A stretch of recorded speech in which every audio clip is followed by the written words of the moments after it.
सुनो, कुरान की आखिरी सूरह किसी जंग पर खत्म नहीं होती, किसी कानून पर नहीं, किसी सजा पर भी नहीं। कुरान इंसान के दिमाग पर खत्म होता है, क्योंकि असली जंग बाहर नहीं होती, अंदर होती है। कुल आऊज़ु बिरब्बिन नास, मैं पनाह लेता हूं इंसान के रब की। साइकोलॉजी कहती है इंसान का दिमाग सेफ्टी ढूंढता है, अटैचमेंट ढूंढता है, एक सिक्योर अथॉरिटी चाहता है। और कुरान सीधा कहता है जो तुम्हें क्रिएट करता है, जो तुम्हारे ट्रॉमा से वाकिफ है, जो तुम्हारे सबकॉन्शियस को भी जानता है, वही तुम्हारी रियल सिक्योरिटी है। मलिक नास, इंसान का बादशाह।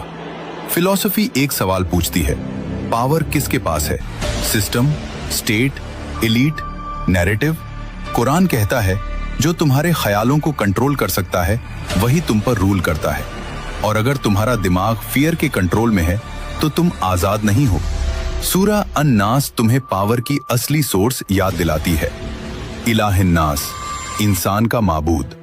साइकोलॉजी की एक बिटर रियलिटी, हर इंसान किसी न किसी चीज की इबादत करता है। कोई सक्सेस की, कोई लोगों की अप्रूवल की, कोई फियर की, कोई ईगो की। कुरान कहता है जिसकी तुम इबादत करते हो वही तुम्हारी पर्सनैलिटी शेप करता है। इसलिए सूरह अन-नास कहती है सिर्फ उसकी इबादत करो जो तुम्हें अंदर से फ्री करता है। मिन शर्रिल वसवास अल खन्नास।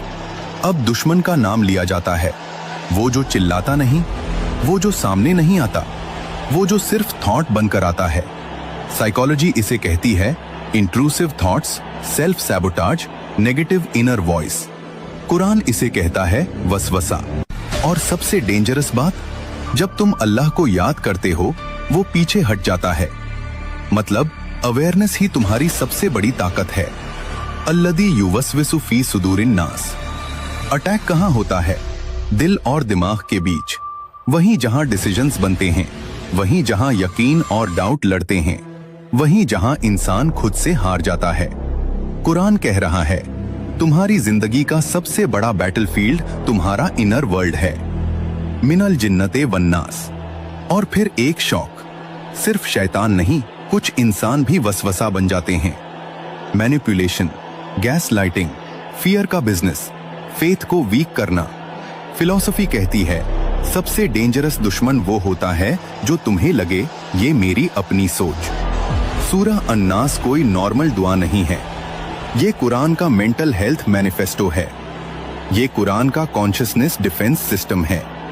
इसलिए रसूलुल्लाह सल्लल्लाहु अलैहि वसल्लम सोने से पहले इसे पढ़ते थे।